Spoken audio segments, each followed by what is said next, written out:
Hi friends, welcome back to our channel Anand Mamata vlogs. అందరు ఎలా ఉన్నారు? బాగున్నారా? మేమైతే చాలా బాగున్నాం. మీరు కూడా బాగుండాలని మనస్ఫూర్తిగా కోరుకుంటున్నా. మేమైతే ఈరోజు నైట్ అసలు ఏం కర్రీ ఇంట్లో కూరగాయలు ఉన్నా కూడా అసలు ఏం తినాలనిపిస్తలేదు.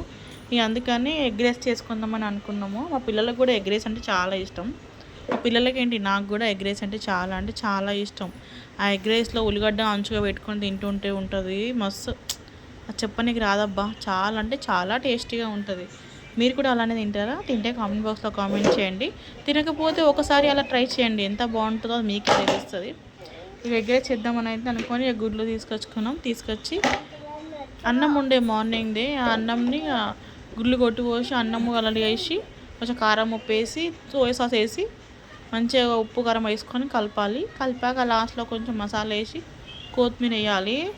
ఇక గరం ఉల్లిగడ్డ పెట్టుకొని తింటే ఉంటుందబ్బా. అలాంటి అనుభవం చెప్తే రాదు, మీరు కూడా ట్రై చేయాలి. అప్పుడే ఆ టేస్టు, ఆ రుచి అన్నీ తెలుస్తాయి అబ్బా. నా వీడియో నచ్చితే చిన్న లైక్ చేయండి, ఛానల్ని సబ్స్క్రైబ్ చేసుకోండి. Bye bye.